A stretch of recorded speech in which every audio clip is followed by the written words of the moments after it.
God damn it. Did it switch? No. Did it switch? Okay, it switched. Oh, man. Now we gotta start over. Alright, hang on. Okay. No, we're good here. Alright. So we'll keep going. So anyway, we have a special guest here this week. Russell the Love Muscle Sensenegg, a professional wrestler for 1CW out of Milford, Delaware. I do love that you throw. Can I ask wrestling where in. you came up with the love muscle Listen. part?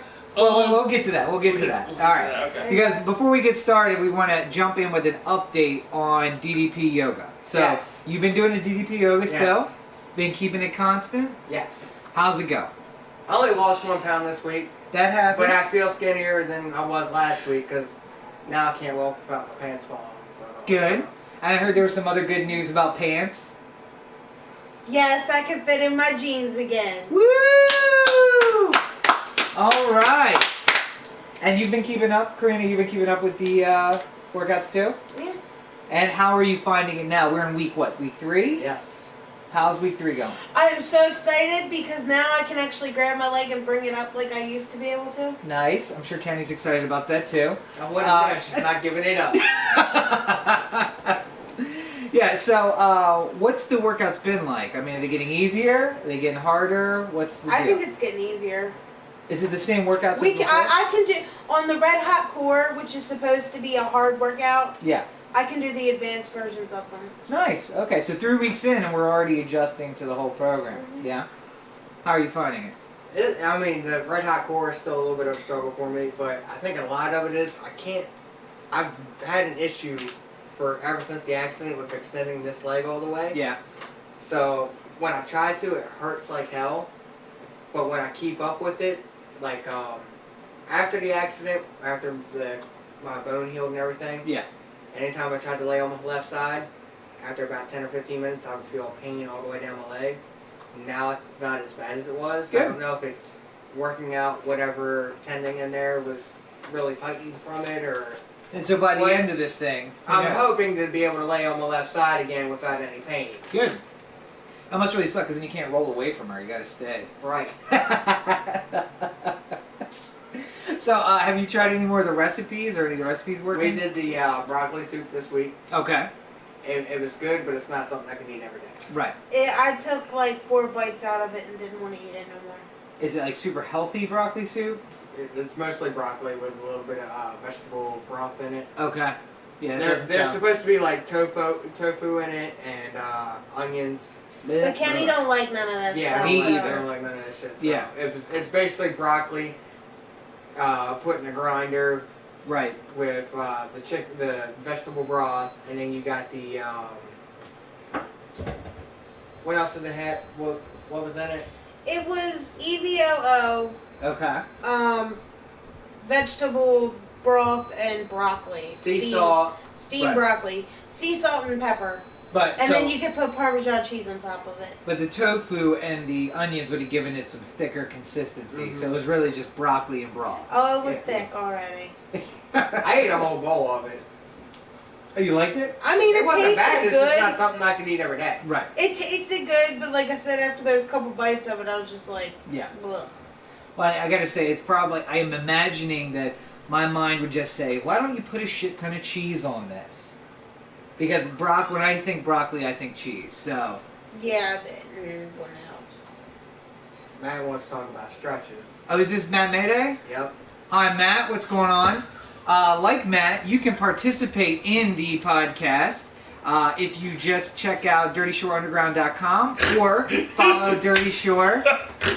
And that's why, as you get older, you're getting fatter, while the rest of us are getting skinny. So you can participate in the conversation by following Dirty Shore UG on Twitter or Facebook. We will always post links to the live stream so that you can participate while what's going on. Matt is looking to get some stretches done. I think he just wants to see Kenny get out there and He's trying to stretch. stretch his fingers before he plays video games. He wants you And- to stretch for him, Kenny.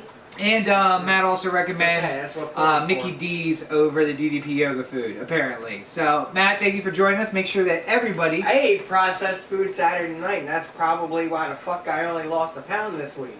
Just like Matt, you can participate in the live stream. Make sure you check that out. Follow everywhere so you can join in and join the conversation while it's going on. So, overall, though, DDP's good. You're liking it. I'm enjoying it still. Right. And is it turned into like a chore yet, where you get to the point where you're like, oh god, I gotta do it?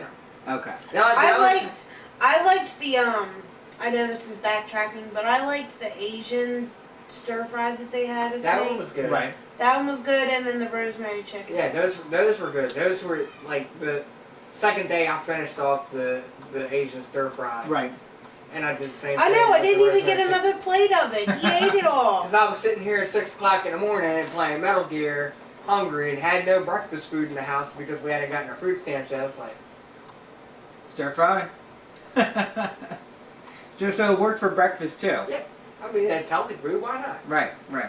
So good. So make sure you check out every week so we can update you on how the DDP yoga is going. You still Yes. recommend it for people? I do. In fact, I think I heard you recommend it for Russell. I did, and he tried it with me. A little over a week ago. How long did you last trying Russell's it? tried it for like a minute. Now, That's still, let's keep in mind he's been wrestling for about a year now. We're about to get into that. Right. How did it work out for you for that minute or so? Was it tough? it was pretty intense.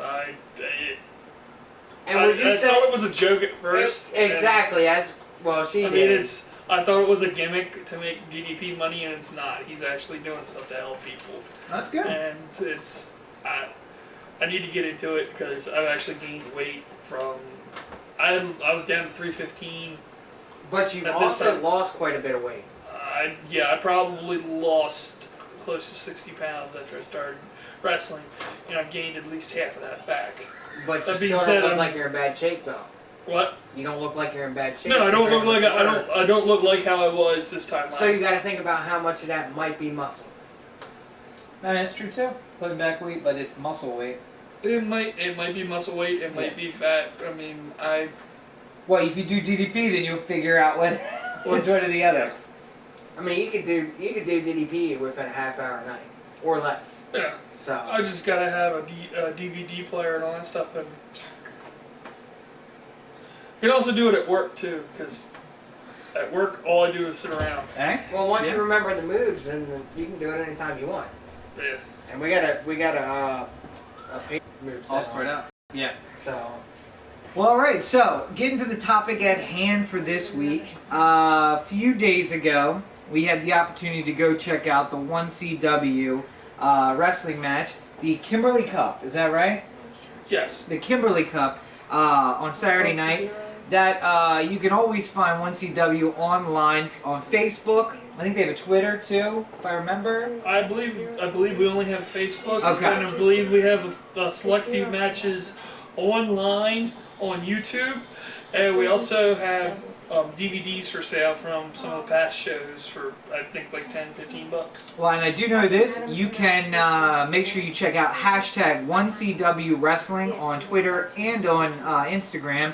You'll find my pictures, my videos, and there was a lot of tags. A lot of people were tagging it. So either from that match or from before, make sure you go check that out. So Also, the official First State Championship Wrestling page on Facebook has pictures from pretty much every single show for the last year and from years past. and was that the photographers who were taking pictures while we were there? Yes, there's multiple different photographers that come in and will take pictures. There's been guys from as far south as Salisbury. There's been a guy from Dover. There's been a guy from Baltimore. So a lot of multimedia people there. Yeah. Yeah. All right, so I do want to give a bit of a spoiler. If you have maybe younger kids who are really into wrestling, this is probably not going to be the podcast to listen to because we are going to get into some of the business of things. well, if above all else, I spent all day thinking about it. Yeah. And I actually even came home and said something about stuff with today's parents Right. not letting their kids watch certain things and stuff like that. Right. Like, when we grew up, I'm pretty sure we both watched horror movies. Yeah. We both, I don't know if you watched wrestling, but me and him, I did. I did. we grew up in the era where there was blood in it. There was cussing. blood, sex, violence. Right. That was. And we all came up okay for the most part. What I mean we separated that from real life and stuff on TV. right. You also got to remember WCW was PG at the time. WWE was PG at the time, and they were going at each other's throats. The Attitude Era, I don't know if they were really PG. They were just. They were on TV. They were on before TV. 8 o'clock. So yeah. They were on TV at 8 o'clock, so it was the majority of what was on both shows was primarily PG. They didn't really go hardcore from what I remember until ECW. Till 1997, 98, 99. When ECW was doing. When the NWO was at its height was when the WWE was at the height of the Attitude Era. They were trying to put each other out of business. WWE eventually won out because people would tune into it. Mm-hmm. You also had the Finger Poke of Doom incident, and you had the Mick Foley put my asses. That's because the liberals have to. Very funny. No, actually, that's something I'll get into in a sec. The WWE they won out because they were getting the fan base. You also had two incidences in one night, I believe, in WCW that turned everybody that was watching WCW turned and watched WWE for the last half an hour, and that changed the history of wrestling forever. We also got to think how much has the rating system changed over the years. But it's good, yeah. In the 80s, Revenge of the Nerds, PG-13, showing right. titties on screen. 90s, not allowed on a PG-13. Right. Might get away with a shit or a damn. Right. Yeah. Well, no. So, and what I just mean though is that people who idolize wrestlers for their performances, we're going to get into a little bit of the business and obviously some of the stuff that goes on behind the scenes. So, just keep that in mind moving forward. I do want to say Matt made a comment. It's because the liberals have taken over nowadays. As a liberal, I take very much offense at that. Because I don't think it's that, it's the coddling people. It has nothing to do with where they are. But, nonetheless. So, wait, a question was asked about how you came up. Well, first of all, let's say this. You're holding in front of you, for those who are watching the live stream, the heavyweight indy roundup championship belt. Right. It is. We'll put this out here for display. Our company, it's actually got some weight to it, man. I feel like our company has actually yeah. got. We've got 3 belts. We've got our heavyweight championship, the Coastal States Championship, and then the Indy Roundup Championship. I'm the Indy Roundup champion. I won that Saturday night in a match against Pretty Jimmy Dream. I wasn't supposed to be in the match at the very beginning of the show. Right. It was supposed to be Crazy Shay and Pretty Jimmy Dream. Kindred Kamari and Jai Cole came out and beat the living tar out of Crazy Shay, sent him to the hospital, and they needed a replacement. I just so happened to have my wrestling gear on underneath my referee's gear, and had a match with Jimmy, and I beat him in the middle of the ring, 1, 2, 3. He tried cheating multiple times. The last time, Grey Wolf actually caught him and was able to get Jimmy to spray his own self in the face with his own hairspray, which I didn't see that. So, Jimmy, if you want a rematch, I'm more than willing to have a rematch with you November 21st. Just saying. Well, I was going to say, because the card's already been set for the October date. The next day you're going to be able to... I forgot to tell you that before we came up. The October date's not happening now. Okay, so it's November then. There's a November show. Alright, so what date's the November date? November 21st. Okay. So make sure you check out 1CW Wrestling. Is it going to be at the Milford Community Center again? I believe it'll either be at the Milford Community Center or the... it'll be in Milford. Okay. That's all I know. I'm not 100% sure of the exact venue. Once I get flyers and get the link online, I will be putting that up on my personal Facebook page. Cool. And we'll make sure we share it on Twitter. the page. If I'm able to put it on Twitter, I'm not really Twitter and Instagram savvy. I'm still trying to get a hold of those 2 social media platforms. It's 2015. I should be able to do it, but I'm not. Easier than Facebook, to be honest with you. Yeah. So is Instagram. Instagram I guess. I thought we were here to talk about wrestling and not about social media. Well, so But, you'll be able to that's find just- those dates. We'll put up the flyer. Make sure the flyer's up.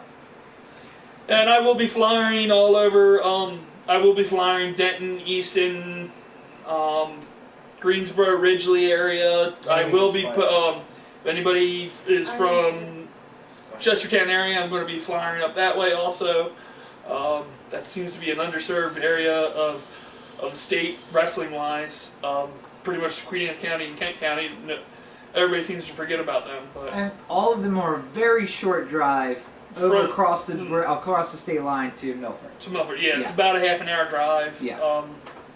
It's good for a night. It on a Saturday night. It keeps the kids occupied. It keeps mom and dad occupied, and it's family friendly. I will say it was a very family-friendly show. There was a lot of kids there. The kids were getting really into it, and Funky White Boy. So were the adults. Well, the adults were too, but Funky White Boy really got the kids into it, and brought them actually out in the space between the ring and the stands. Yeah. And they were going around with him, and he was giving out visors and the whole deal. So there were a lot of kids there. It was very family-friendly. And I gotta say, it was worth every dollar.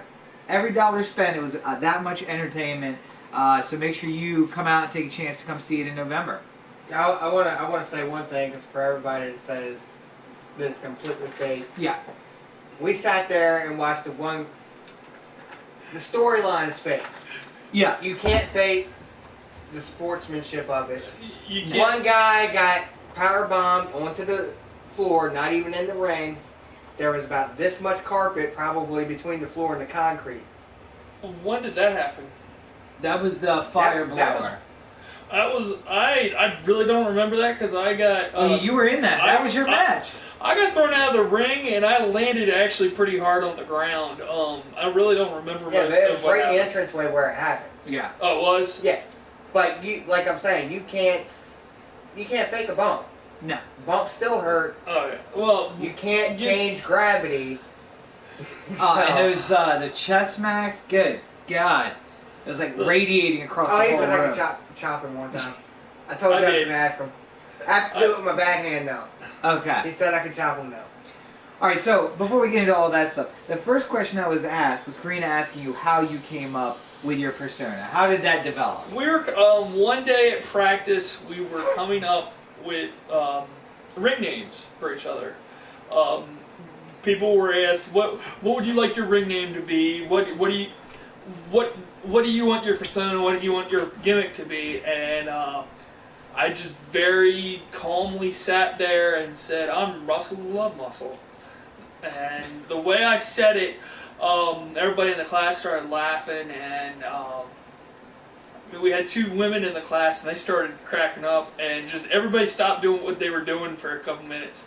And the rest of the day, we couldn't really talk. They couldn't really say Russell without saying Russell Love Muscle. When they would say Russell Love Muscle, then they'd say it, and they'd start cracking. They'd start laughing, and it would.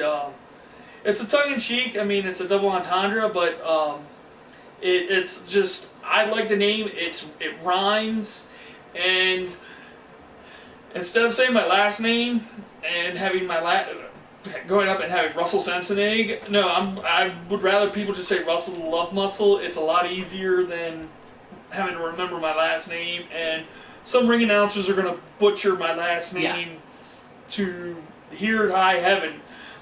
That being said, the ring announcer that we have has never done that. He said my name as well as he could, but I can see if I went to other spots, people would look at my last name and just, What can we call you? what can we call you? Yeah. That's another reason. There are guys that I don't know their real names, that their name to me is what their ring name is, because that's the only way I know them, is Right. through their ring name. Pretty boy. The only way you know, Golden boy. the only people, I mean, another thing with wrestling, you're supposed to keep your persona, your in-ring persona, and your work life separate. Right. And the way I know people is if I know them through wrestling, that's what their name is to me. They could have a completely different name, But your name is what your ring name is to me, and that's what that's what people will answer to now too. They will not answer to. If you call a wrestler by their real legal name, it's actually an insult because you're breaking the facade of, especially in the indies. Well, in the indies, and especially once you get to WWE, NXT, Ring of Honor. Everybody TNA, already knows shit by the time you get everybody knows it, but to still call a person by their real name instead of their ring name is an insult to them. John Cena is the only one who could get away with it. John Cena, Brock Lesnar. His legal name's not John Cena though. Yeah, it is. No, that's his legal name. He may have changed it to that, but he started out with his father's name is John Cena. Is it? And he had to he's a baseball announcer and had to change his last name because WWE trademarked John Cena. Just like so, he had to change it so he wouldn't get sued by his son's company. Well, no, so this is actually something we talked about because you checked out a couple of the other wrestlers on their social media platforms, and it's weird that on some of them it's all about their ring persona. That's it. Yeah. And then you go to their other page, their personal page, I mean your page for that matter. It's all about your wrestling, your ring name page is all in the persona. Yeah. But of course, your personal page is something. My personal page. Now, that being said, social media can be either a godsend to a wrestler. You can get booked just by knowing people on social media. You can also, you have a bad day or you just post whatever you want to on a page, you might not get booked because you have bad attitude. You can't post the shit that I post on social media. Yeah, this dude, I'm surprised that he's still... some of the stuff I've seen on his social media, I want to get into arguments with him, and then I realize that it's not that I'm not going to win, it's that it's a waste of my time to argue with Rob sometimes. It's not lawyer. It is pointless to try to... Karina has learned you'll get lawyered if you try to step up to me. So it sounds a little bit You like... might think you've lawyered me, but I still don't give a fuck. Well, anyway. But it's something interesting that you said. It sounds a lot like Fight Club, where it's like the person you are when you're in the ring is not the person you are in the rest of your life. Yes and no. Some people, it's very easy to live the way that you live in the ring outside of the ring. Mm-hmm. But there needs to be a point where, like, I'm trying to actively now become a career firefighter on across the bridge. Yeah. I am trying to. I gotta have something to fall back on. I don't want to be 40, 50 years old, still going here, there, and there to wrestle. I want to wrestle. I also want to have my firefighting job. I think I can do both at the same time. That being said, it's going to be hard to do both at the same time, but it can be done. But it's nice to have something to fall back on if, say, I get hurt in the wrestling business, or in the same respect, if you think about it, DDP was in his 40s when he got his big break. Yes. So the fact that when you told me last year that you were just getting into wrestling, I thought that kind of for our generation that's kind of old. It's kind of old, but you still have that point, and I know people from at least TNA are checking out your talent because, like I said, I've researched other wrestlers. I won't mention any names because I promised I wouldn't. Yeah. But I know at least one of the wrestlers at 1CW has had a tryout kind of match with TNA. I don't really. That's news to me, but there's been a couple of our wrestlers have actually been on Ring of Honor as actual, like, not just backstage. They're actually out wrestling on TV. A couple of our guys have been on WWE as extras and as not as extras, but as rosebuds, which everybody knows the whole rosebud gimmick was. It would be random people. It was people that were wrestlers that were getting tryout matches with the WWE. Your job. And they would wrestle at house shows, and that is actually, that's a pretty cool gimmick. But the guy that they were doing that with, he was a face at the time. The guy that had the whole gimmick, the Rosebud gimmick, the Adam Rose, his whole character was he was a face, so it was easy to bring out the whole group with him. Now that he's a heel, he's not. They've done away with it, but I don't see the Rosebuds anymore. But you also don't see Adam Rose on TV. But at every point, guys have to like wrestle on like the lower shows, the superstars, and go back down to NXT. Gimmicks gonna work and all that. Or they're gonna change gimmicks, or they're gonna change characters, or it's all. For people that don't remember, before Kane became. Kane was a dentist. He was a dentist. Kane was Jerry Lawler's dentist in 1994. So, then he was fake Diesel, and then he became the Undertaker's brother. Then he became Kane, the Undertaker's brother. Yeah. And he's been Kane for the last 18 years. But and that's not what we're here for. Whatever. Wait. So you use two industry terms, and I want to kind of get back to people who don't know those. Face and heel. What are those? Babyface is the good guy. Babyface is the person that the crowd's going to cheer for, the crowd's going to be behind in the match. John Cena's a face. Dolph Ziggler's a face. When Hulk Hogan first started out, he was like the most over face that the company's had in a long time. Heel. Got fucking The heel. cheered on no matter what. For the heel is the bad guy. It's the guy that breaks all the rules and worries about himself and himself only. Now, that being said, back in the day, fans were more. There's been instances where fans have jumped a guardrail up into heels because the heels would piss off the local fans enough that they would Want to whoop somebody's ass. And we saw actually a lot of the shouting at the heels at the match. There was a lot of people who got up and got in their face. Yeah. And great crowd work though. and that giving it back happens to with them. local shows, and that's what I was telling you. That what you see on TV and what you actually go to see with local shows is two different things. That's why I told you would have fun. Yeah. Now that being said, when Hulk Hogan started it, when he dropped the leg on was it on Sting? I'm trying to remember it. It was before he went to WCW. No, it was right after he went to WCW. When he dropped it on Sting, he Because remember, he went to WCW and then he disappeared and then he came back as Hollywood Hogan. No, he didn't disappear. Bash the Beach in '96, he dropped the leg in the six-man match. He was announced as the third man, and they started the NWO. He was the second bad guy. It was cool to cheer. The other bad guy was Razor Ramon. It was cool to cheer the bad guys at that point, and they made it cool to cheer for the bad guy. Now, people will boo faces and cheer heels in the same match. John Cena is a perfect example of that. If Cena wins, we riot. How many times have we seen that and haven't seen a riot? I've only seen it the one time, and that was at the ECW. That was when RVD won the title from him in 2004, right before he at One Night Stand, and it was an old ECW arena, the Hammerstein Ballroom in New York, which is like.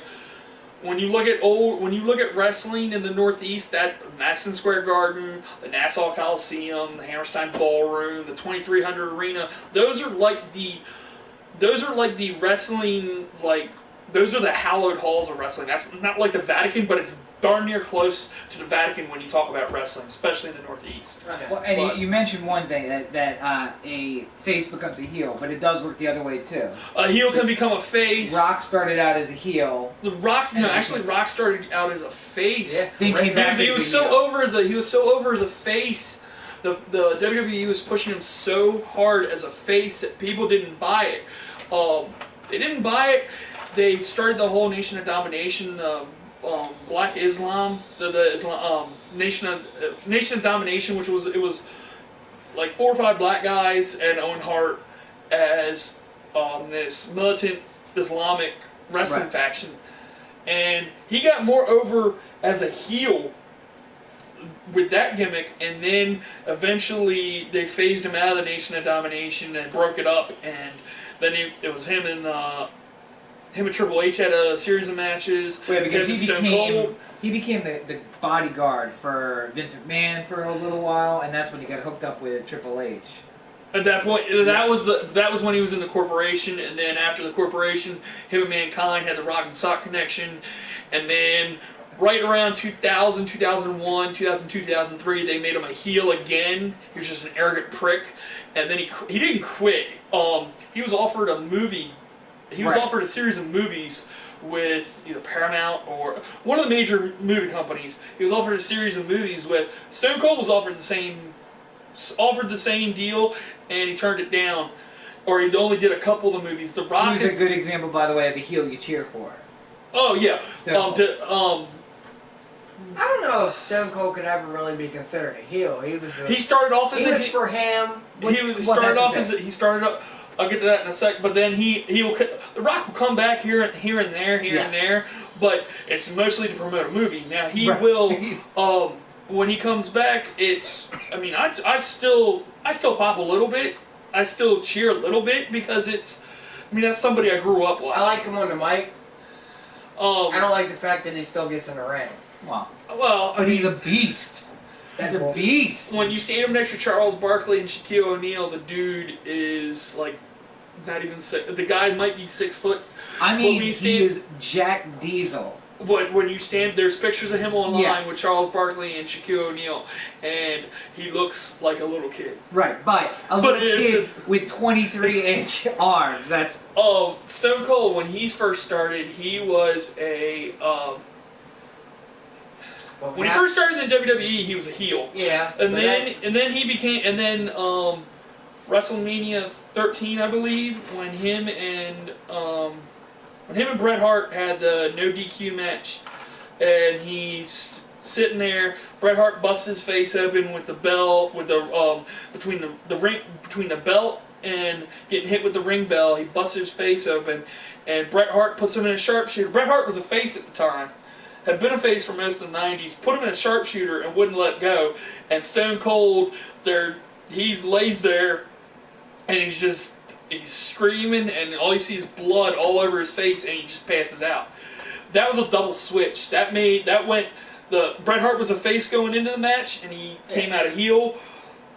Stone Cold was a heel at the beginning of the match and came out a face. But for better or for worse, what I'm trying to get at is later on in Stone Cold's career, he was neither a face nor a heel. No, he was a tweener. He was an in-betweener.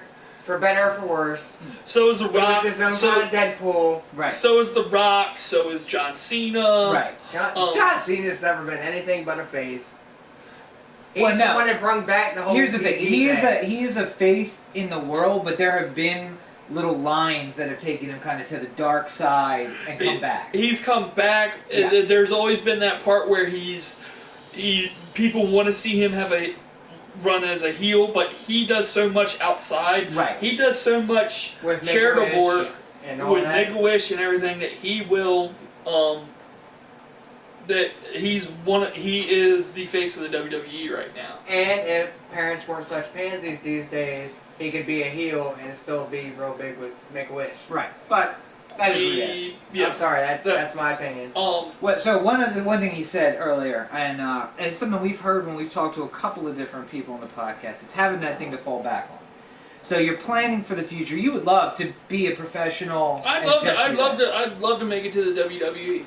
With my size. But you also understand what comes with that. It's not once a month. No, it's not once a month. It's a job. 355 days a year. 340 days a year. You're on the road.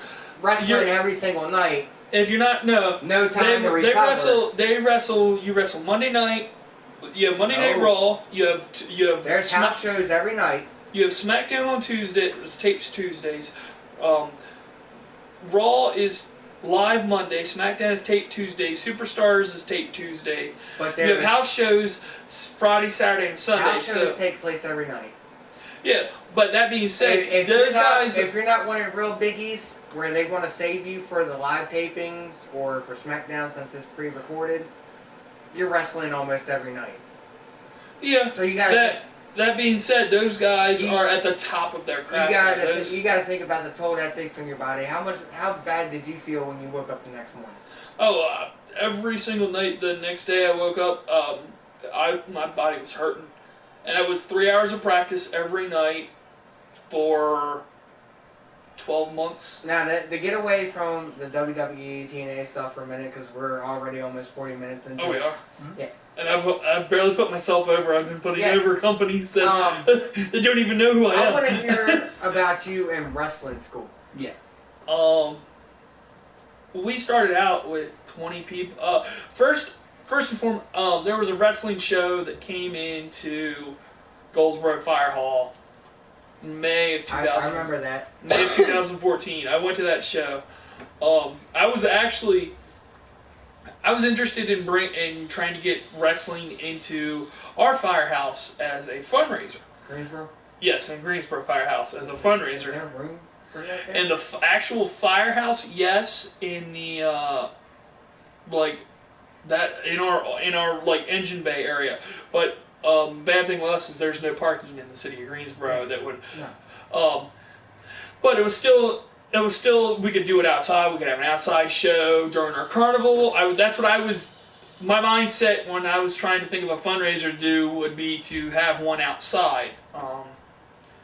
That being said, I met the promoter from OZW at that show. He gave me his card, and he said that there would be a wrestling school starting up shortly. I kept looking on Facebook. Finally, in mid-July, he told me that there was that the wrestling school there was an open. It was an open house for wrestling school for people that if you wanted to come and try out for wrestling. And it was the day after my 28th birthday, and I started wrestling. And from there on out, I wrestled for I think. There was only 1 week over that entire year where I didn't practice, and that was when my schedule was being changed at work at my job from residential from evenings to overnights. And overnights is a lot easier for me because I could go straight from practice, go home, shower, go to work. Go home after work the next morning and go to sleep, and then wake up and go to practice the next day.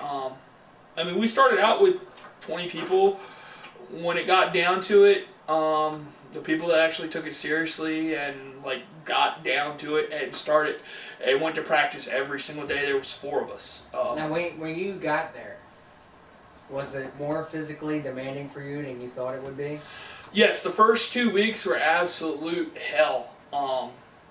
And it was, when I say absolute hell, I legit could not walk straight. What were you doing the first 2 weeks? Was it cardio and just physical, just getting actually physically. Were you doing the bouncing off the ropes? Not yet. We weren't doing. We weren't running the ropes yet. We weren't taking bumps at that point. We were, if I can remember back, I think we were running the rope. We might have been running the ropes starting in September, but we weren't taking bumps until at least September, October. There were some people that had prior training that had just a little bit of training before then, and that's okay. They were able to do some of that stuff a lot easier than I was. It took me till mid-October to be able to do a bump, to be able to bump correctly. And not almost either land on my head or break my leg. Okay, and when you started doing the bumps, how did you do that? Was that the style they showed on Tough Enough, where they climbed the corner and they had to fall back, or no? Mine was in the middle of the ring. Had to. Somebody did the. No, I had to fall back on. I had to fall back on my own, and so essentially, assuming there was an apartment under us, you could show us right here. I could. But we won't do that. But yeah, I'm not gonna. No, we don't want you to fall through the floor because it says Riverview, and you could probably fall on Becky's couch. $50 charge to fix floor. The way because I would only throw one leg up when I first started bumping, and actually when I started to bump, it would we took a kendo stick, and the way my trainer, actually it was the promoter and the trainer and one of the other wrestlers, it was a promoter and one of the other wrestlers, we would sit there, they would put the kendo stick about 3 feet in the air, and I had to kick it with both legs to get to be able to bump correctly. And Did you ever bump. get hit by a kendo stick in practice? Yeah, I actually volunteered to get hit one night with a kendo stick and a chair because I wanted to see how it felt.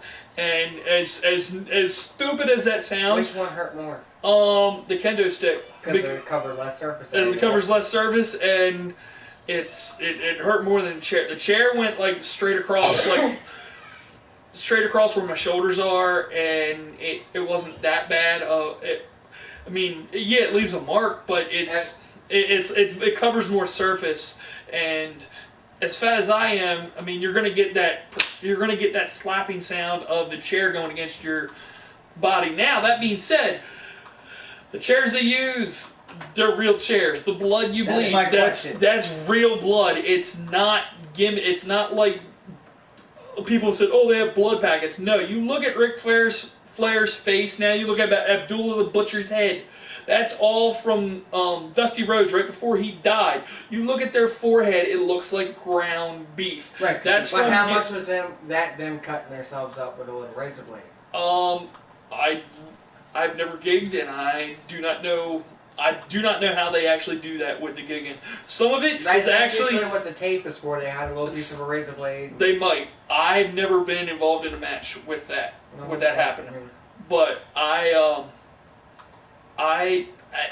looking at it from, you can see when the guys do it. If you're a smart mark, if you're a wrestling fan that has some knowledge of the business, and that's where it's to the point of, are you watching it to pick it apart, or are you watching it to...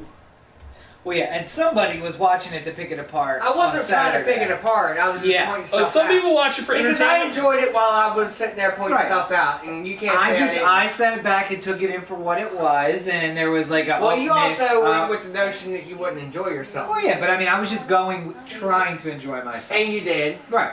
But no, so how much? You said there was only 4. I got one thing before you go into that. Go ahead. Back to the kendo stick thing, because I don't know if you ever caught this or not, but when I was living at Leslie's house. Do you guys kendo stick each other? There was many nights we ended out in the field next to the bank with kendo sticks, whipping the shit out of each other with them. Stupidity is contagious. Dude, there was nights both my knuckles were bloody from me and Brian nailing each other, and then we would turn around and come up to the pub and do karaoke. So. Anyway, so you said there was only 4 of you left at the end of the school. At the end of when I was going to the school, there was 4 of us. It was a female that was training with us, and then 2 male, and then 2 other guys that are local that wrestled. They were actually in a tag team together, and they were tag team champions at one point in our company. And we all trained, and we would all have matches we would have matches at the end of the night. So to see how much. A lot of the matches are called inside the ring. Like, there's only very few things that actually we talk about in the back. There's certain stuff. If I want to do something that if you say if I want to do a move, and it'll get a good crowd reaction. You'll have people that. One second. Matt saying lightsabers hurt. Yeah. Because there was one time I'm sorry, Matt. I'm in the middle of something that I look up and all I see is... Remember when they first did the decent lightsaber where it was the thick plastic? Right, yeah. Well, I had one for a couple years, and then me and Matt started hanging out, so he bought one. And you'd have lightsabers. We had a lightsaber in the yard one time, and I fucking cracked him across the hand, and that was instant rage quit Matt style, throw his shit out the window. So... where were we? Sorry, so there's 4 people who ended up in the company with you. Yeah, from the but that actually stayed around for more than one show. We had a couple guys that did one show and quit. We had a couple guys that did one show and 1 or 2 shows, and their jobs took precedence. Their jobs took precedence over wrestling, which is totally okay with me because you've got to have stuff to fall back on. Right. But if you're going to be serious about wrestling, you also have you got to make it all work. Yeah, you've got to find a happy medium between both. So how many people are in your company now?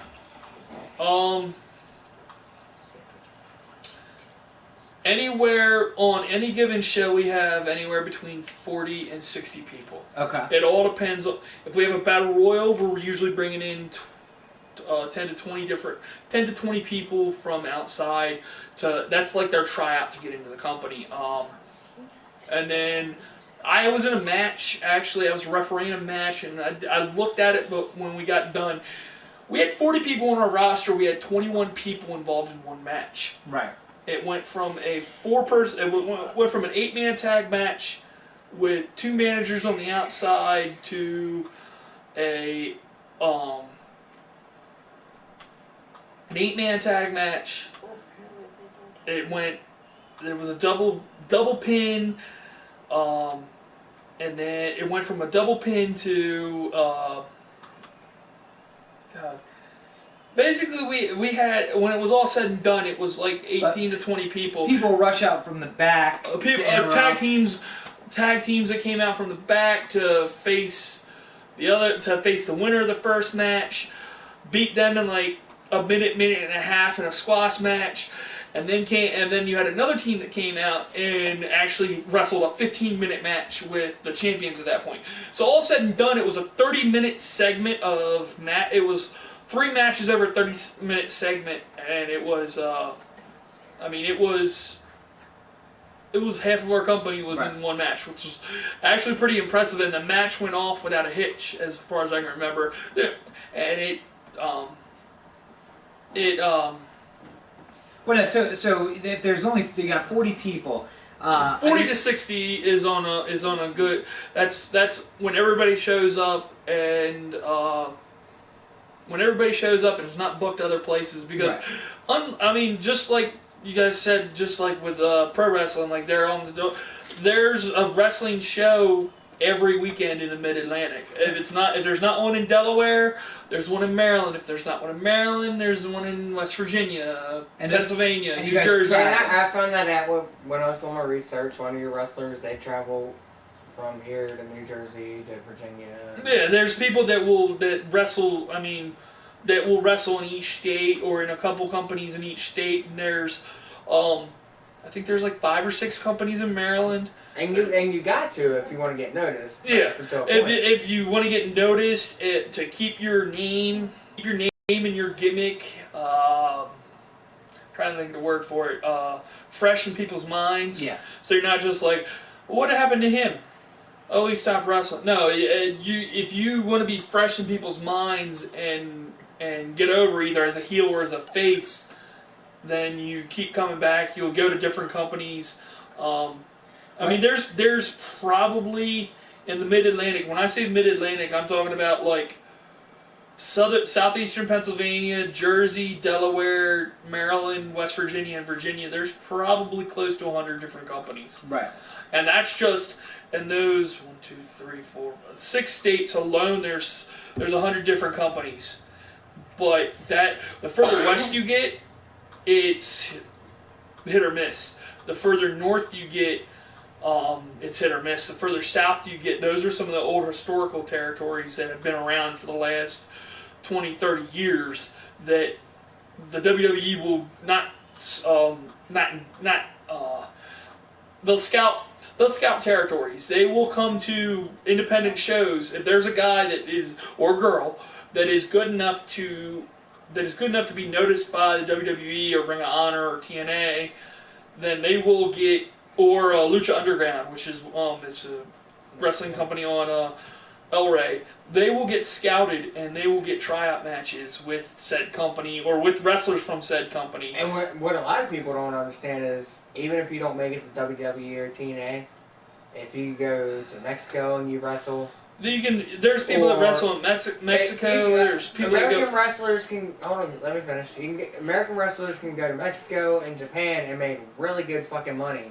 Oh yeah, compared to what their own wrestlers make, which is mildly sad. You can in Mexico and in Japan, the American wrestlers are almost primarily used as heels because, evil Americans. Evil Americans, for one. So you also got to remember, I'm not saying most Americans, but most wrestlers, especially American wrestlers, are head and shoulders taller So you're going to have that imposing figure on people where you're looking down on the baby face of that country. You're looking down on them. Right. Sort of like how Yokozuna and Lex Luger back in 93, 94 when they wrestled on the aircraft carrier, when they had the body slam contest, just flip that around where like they have a huge big American with like the all Japanese boy, Let me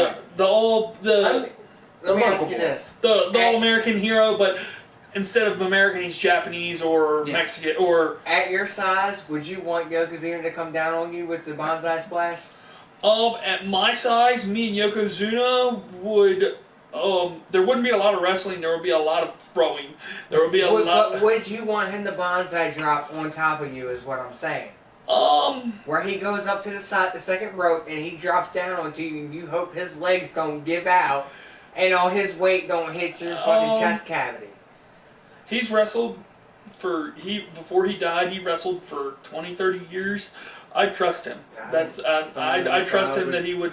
I don't know if I can trust that to 400 pounds. And so, I'm sorry. Something that people don't know is that for your company, everybody who's in the ring is a wrestler, right? Yeah. The ref is I mean, you've reffed some matches. I've reffed some matches. Everybody's trained to take bumps. Everybody's trained to the point where if something happens, where if a referee needs to be kicked out of the ring, they can take a tumble. They can take. Yes, on Saturday night I got kicked in the. I believe I got kicked in the groin and then hit in the head and thrown out of the ring, and that's You almost like hulked up. Yeah. There's actually a picture of me hulking up outside. Yes. Probably. Yes, that's probably when I was jumping up and I just started screaming. And that's when I noticed like a lot of people were fucking screaming for you. Yeah, I did notice that. A lot of people. I am one of the most.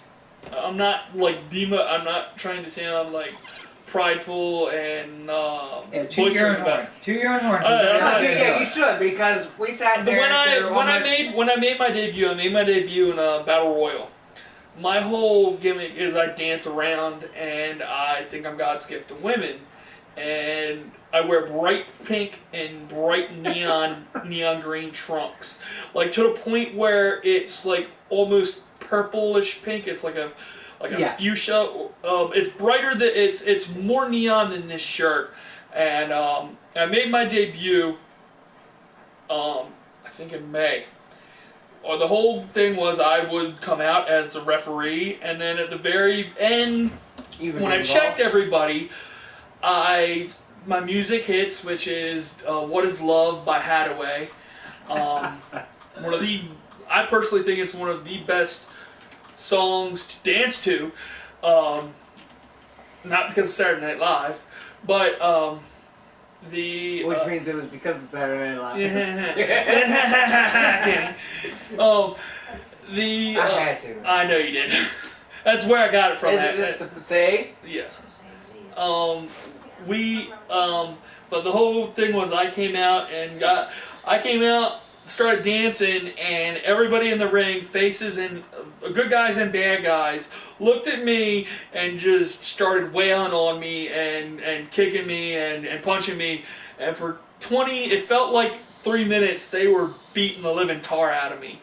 And I came back and I almost won the battle royal, and I threw one guy. I had one guy in an airplane spin over my head, was spinning him around, and I threw him out, and I thought I had won, and I was so dizzy I fell out of the ring, and when I went to get back in, the referee pulled me back out of the ring, and that's how my debut, that's what I consider my debut. We had a student battle royal, which was all 20 of us, back in October. It was a year ago this time. We had a battle royal, and I lasted like 7 minutes, and I got thrown out by some dude that was like 6 foot tall, just jacked. And he just picked me up and launched me out, and I landed all weird, and some kid told me to stop. Kane style of the Rey Mysterio? The what? Basically, Kane style of the Rey Mysterio in a battle royal. No, like this dude, like if Kane came in the ring and he looked at Rey Mysterio, he's just like. more of like, Because Rey Mysterio is only like 5'2". yeah. No, this dude was probably my height, but he was all muscle. And he chopped me in the chest and he lifted me up, and I fell out the ring. And there was these kids on the outside, and I'm crawling back to the back and trying to stay out of the way. And these kids told me, "Get up, you big baby! Stop being a little kid about it." And say that. And that's another thing. I'm sitting there laughing. Not trying to laugh in the kids' faces, but I get up and I still start trying to play it off. I'm still. But the kids make you laugh in the process. Kids, yeah. Then I was in 2 6-man tag matches. One at a show in July where I took the brunt of. Our tag team champions beat the living tar out of me, and they former tag team champions beat the living tar out of me. And I was with the two guys. The first match I ever reffed,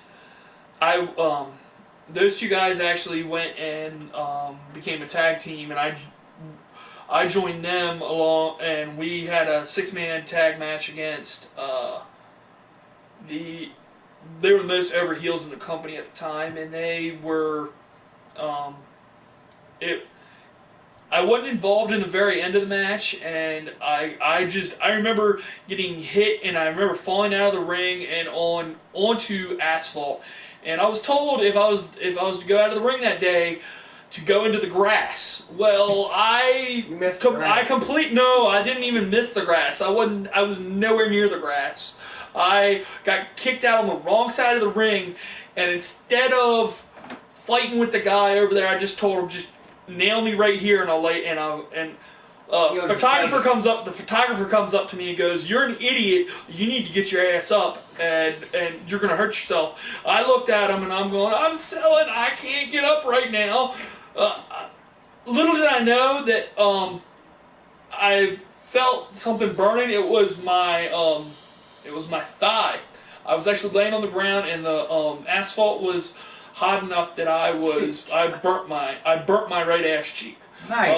You got road rash without actually getting road rash. Yeah, I got like a 1st-degree burn without actually getting burnt. It was that was the last time that I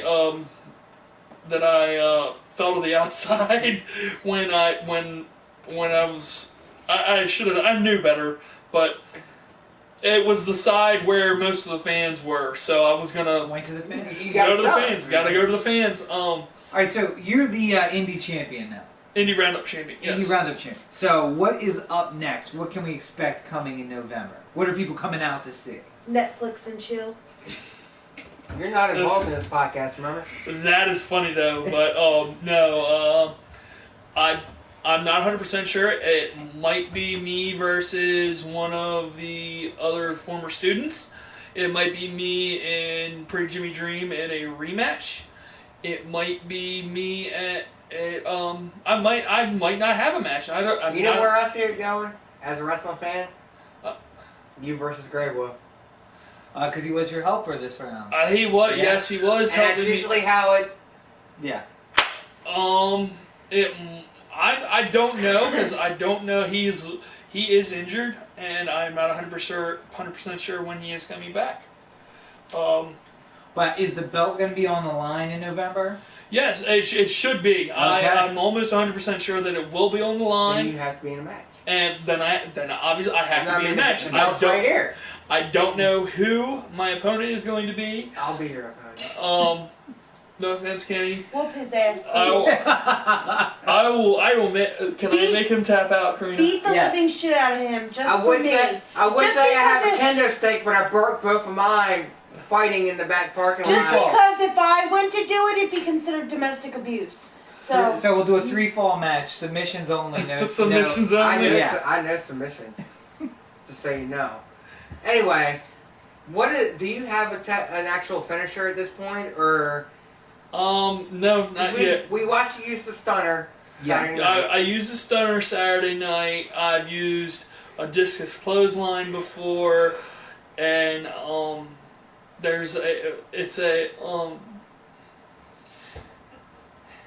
It's basically me doing a double axe handle down onto a person's chest.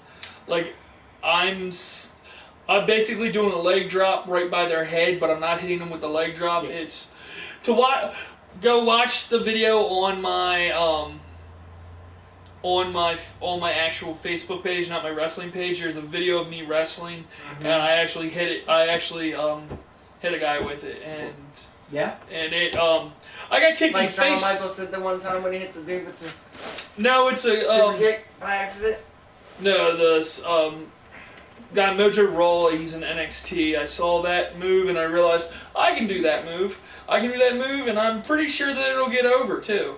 And so is watching other wrestling? Is that your like your homework almost? Yes, watching other wrestling is it is homework. Now that being said, there are I'm not going to use a move that a guy in the show say I'm first or second match on a show, which normally I am. I'm not going to use a move that one of the main guys on the show uses, or the guy that they're bringing in. I'm not going to use say for example, they brought in X-Pac in May. We're not going to talk about the Bronco Buster, are we?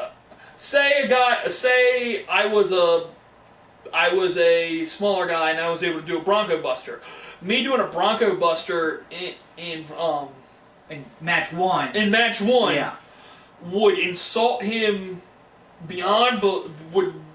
That's like a no-no. You don't do moves that guys that are the main event are going to do in their matches, and you don't end a match the same way that a guy in a main event match is going to end it. If you could have any finisher in the world to do that's just yours, which one would it be? Which one would it be? Which one would it be? Because then I'm going to tell you which one would probably fit you perfectly, because I've seen nobody use it Saturday night. I'm pretty fond of the sharpshooter, just because I grew up watching. Not submission. Not submission. Stunner, because it's so easy to do and it's so over. I'm not saying it's easy to do, but it's so effective. And it's a good sell to the crowd. It is. Yeah. Now what about the go to sleep? I've done. You know what I'm talking about, right? Yeah, that I don't. I'm not saying I don't. Right before he quit. Right before he quit, Kenta uses it, but you get guys that will wrestle and they'll use super kicks, for example. A lot of people use the super kick. The super kick is so used. It's overused. It's probably the easiest one to sell of all. It's the easiest one to give and sell. With that being said, it's so overused that it's losing its effectiveness. Shawn Michaels won championships with it, and in the same breath, you're gonna say that people have gone and made the super kick worthless. Wrestling evolves, but it also goes in a circle. If you're gonna have people using a move that at one point made people not tap out, knock people out. The DDT, when Jake the Snake started a DDT. Can we edit Can we that? get 5 more minutes, guys? Come on, 5 more minutes. When Jake the Snake started, when he started using the DDT, it knocked people out. Yeah. Now a DDT is right in the middle of a match, and guys will kick out of it at 1 or kick out of it at 0, and or not even let the ref get down. Jake the Snake won he won matches with that. He won the Intercontinental. He won his title with that. Can I make a recommendation? Swanton Bomb. That's what your finishing move is. I just want to see you get on top. Not a recommendation. If he Swanton bombs somebody, I will go to every wrestling match he said, let me make a recommendation. That is your finishing move. Yes. If he can pull off a Hardy, I will go to every match he's ever in. I just want to see you get up on the top rope and come off. I bet he's already done it in wrestling school. If not, he's probably about to learn it. I've actually, yeah. You've done it? I've not come off the top rope, I've come off the second rope. Okay, that's close enough. Not onto another human being. It's only another foot and a half. That being said, it's not, it's different when there's a body when there's a body and you underneath, gotta make sure you're landing the right way so you don't so you're not crash the rib cage on the way down. Or them catch elbows in their chest, or because you also got to make sure the person that's under you is prepared so that they lift up their arms just enough to where it's not noticeable, but it's got to be more like this. Yeah. But that being said, ring psychology wise, it's match psychology. I, as a 300+ pound person, I'm not saying I shouldn't be going up to the top rope. There are very few. I was gonna say you can't say you can't because there. Samoa Joe's done it. He's flung over the top ropes to the floor. So that being said, I'm just at the beginning of my career. Right. I've got to learn this stuff, be comfortable doing this stuff in practice to then go do it in a match. I'm not going to go do something in a match that I've done once or I'll let twice. you practice on me as long as we can talk about it on the podcast. Yeah, don't do it. And don't do this one on time. I don't care. I feel like as it's a long as you recipe beat for shit out of disaster. her. It might not be backyard wrestling, disaster, I'm okay. but I'm not. I've done backyard wrestling. I'm okay with somebody who's knows how to actually does the shit to me. So. So people can come see you in November. Do we know the date yet? November 21st. November 21st is somewhere in Milford, either the community center or elsewhere. Make sure you look for a flyer online. We'll make sure hopefully a title match with Russell the Love Muscle at that event. And there's one more thing before we get to go off the air. Oh God. Yeah, I ain't forget. Are you gonna let him chop you? Yeah, he can chop me Here we right go. here. All right. Yeah, get away from the couch before you Come up here. Come hold your title belt. Oh no, you're gonna chop me I'm just gonna to chop me. Alright, go stand over top the cord. Do I still have to use my bad hand? It doesn't matter. Yeah, let me go over here. Stand in front of the camera. Are you sure? No. I'm confused. It's the same chair as the wrestling. I know he's about to get chopped. Here we go. Alright, ready? Count it down, Rob. 3, 2, 1. My turn. Oh, here we go. Oh! That You know, I just didn't even to give me a watch chance it. to prepare for it, so it didn't even really bother me that much. It actually stung my hand. Thank you, sir. You're welcome. So, before we check out, where can people find you online? You told me to sit down. You didn't tell me I had to sit down in my seat again. Russell Sensenegg on Facebook. Do you have a Love Muscle like page yet? Yes, I've had that since. Invite me to like it. I don't think I already have. Oh, well, Find I it might and like it. already Yeah, so I was gonna say find it. might Let me already see be your on it. phone, Kenny. So, yeah, make sure you check out. I might already be And on Russell the Love Muscle Sensenegg is my entertainer page. my Right? entertainer page. Spell your last name. SenSenig. There you go.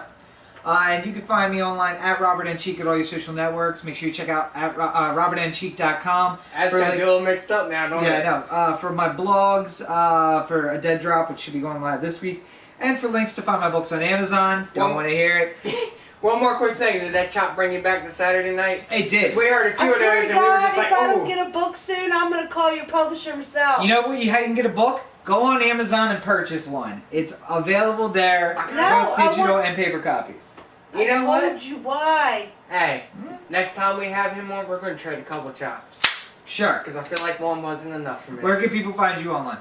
Dirty Shore Underground on Twitter and Facebook and YouTube. It should be /C/ Dirty Shore UG -OTA. And make sure you check out that page so you can participate live like Matt has tonight. Yes. And watch us as we record, which is obviously not on the day, but you can be actually part of the podcast. And for the 6 people live streaming right now, come back Monday night for our final review of Fear the Walking Dead. The following Monday, we will be reviewing Walking Dead Season 1, or Season 6, Episode 1. Yeah. Hopefully we have a good turnout on it. If we do, we'll continue to do that like we've done with Fear the Walking Dead. Absolutely. Although I feel like it's going to be a better turnout than what Fear the Walking Dead has. We'll see. Hey. Russell, thank you for coming in. Thank you, sir. Feel free to come back anytime, and make sure that you keep your eyes out on. Let me give your title shit back. Make sure you take your keep your eyes out for that flyer that's coming You can out, so have that everybody back, can sir. come out to the event Hold it up. Let's in see it. Milford on November 21st. Yes. So, thank you guys for listening. Thank you guys for watching. This is the Dirty Shore Underground. Make sure you check out dirtyshoreunderground.com. Have a great week, everybody. Deuces. So. I felt like an idiot not knowing that